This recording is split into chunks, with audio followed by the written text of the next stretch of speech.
皆さんこんにちは、近藤瑞穂です。ツインレイのサイレント期間には、自立や霊的覚醒などのいくつかの課題がありますが、今日はサイレントに入って真っ先に行わなければならない、チェイサーの魂の癒しにフォーカスをした、サイレントを乗り越えるために必要なお話をしたいと思います。動画の最後には、私がどのようにしてサイレントを乗り越えてきたのかについてもお話ししていますので、最後までご視聴いただければ嬉しく思います。それでは、シリウス中継、スタート。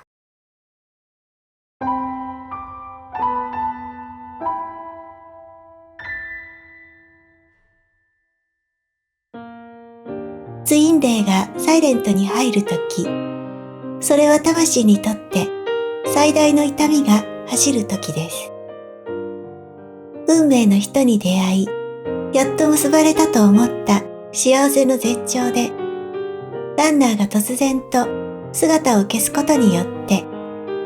天国から地獄へと一気に突き落とされたチェイサーは、死に等しい状態に陥ります。それはチェイサーが自己の本質に回帰するための死と再生のプロセスで、ランナーがそれを促すようになっているのです。サイレント中は棺桶の中に入っているような時間であると私は以前から表現していますが、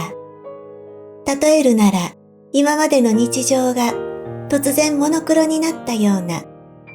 時間も空間もピタリと止まったような世界で、チェイサーはこれまでの自己の死を迎えて本質の自己の再生を始めます。これはサイレント中のすべての人に言えることですが、特にサイレントに入ったばかりのチェイサーは自分を癒すことに徹してください。棺桶の中は安全なカプセルで、外部の刺激から保護されたシールドで守られています。解体された自己が蘇るまで、やるべきことを必要最低限行って、心と体に無理がないような生活を心がけてください。休日や天気の良い日には、1時間程度のウォーキングをすることもおすすめです。なるべく美しい空気を吸って、美しい景色を眺めるようにしましょう。光や風、木々の緑や花たちは、チェイサーの魂の癒しに役立ってくれます。気力が持てなくて食事をおろそかにすると、ますます気力が衰えてしまいます。人は必要な栄養素が不足するだけで、ストレスを感じたり、不安定になってしまうからです。精神は食べ物からも作られます。栄養価の高い、バランスの良い食生活を心がけてください。何もできない自分を責める必要はありません。無理やり元気を出す必要もありません。動くべき時が訪れたら、自然に動くように促されます。サイレント中は止めどなく涙が溢れてきますが、その涙を止めないようにしてください。なぜなら涙によって感情の浄化が促されるからです。泣いてばかりの日々でも良いのです。むしろ涙を流した方が早く楽になります。思いっきり泣いたら美味しいお茶でも飲んで気持ちを一旦落ち着かせましょう。そしてまた込み上げてきた時に泣きましょう。声に出して泣いても構いません。それを繰り返しているうちに涙の量が少なくなっていきます。ヒプノセラピーなどもそうですが、根深い感情を手放すためには、感情を感じきって出すことが有効です。泣いて、叫んで、吐き出すことで、根底から出すことができるのです。サイレント中の涙は、魂が持ち越してきた愛にまつわる様々な感情が含まれています。チェイサーが自己の本質に戻るためには、それらを完全に手放す必要があるのです。これは何度もお話ししていることですが、サイレント中に相手を追いかけることはやめましょう。なぜなら追いかけてもうまくいくことは皆無であるからです。しかし、それを私が言うまでもなく、追いかけてはいけないことを運命が気づかせてくれると思います。その理由は、ほとんどのチェイサーがランナーを追いかけて、シャットアウトされる体験をするからです。本当の思いを知ってほしい。二人のつながりに気づいてほしい。ランナーの心を引き止めようとして、様々な手を尽くしてコンタクトを取ろうとしますが、それを行うほどにランナーはチェイサーから離れていきます。その理由は、サイレントが開けるのは、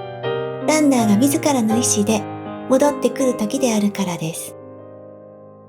チェイサーが働きかけることは、ランナーが自らの意志で戻ることを遠ざけます。それが、チェイサーが働きかけても、ランナーが動かない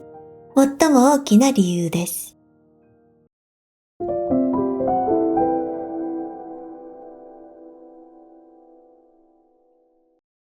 以上です。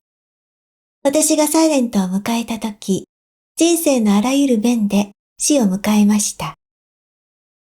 精神も仕事もお金も住まいもすべてが強制リセットされたのです。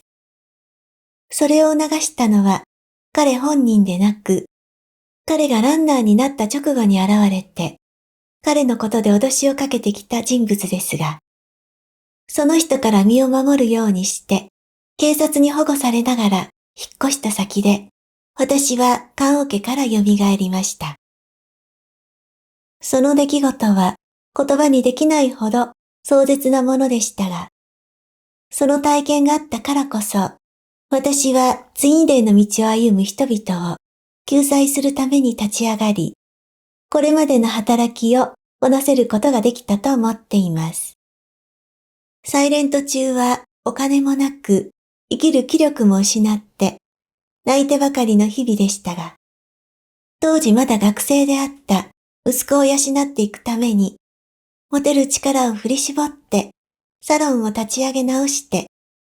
必要最低限のヒーリングの仕事をしながら、なんとか生きて超えることができました。当時は海に近い場所に住んでいたので、毎日のようにワンコと浜まで1時間ぐらい散歩をしたり、花の写真を写して SNS にアップしていました。彼はそれを見てくれていて、私の写真に応えるように、同じ花や同じ場所で同じシチュエーションの写真をアップしてくれた日もありましたが、私が働きかけても彼が動くことはありませんでした。実際、サイレントが開けたのは彼からの連絡があった時です。サイレントはもう二度と体験したくないほどの出来事でしたが、サイレント中の死と再生がなければ、今の私は存在していません。なぜなら、それまでの私と生まれ変わった私は、全く違う私であるからです。サイレントは一見試練に思えますが、サイレントがなければならない理由を、私は身をもって体験して学ぶことができたと思っています。今日の話がサイレント中の皆さんの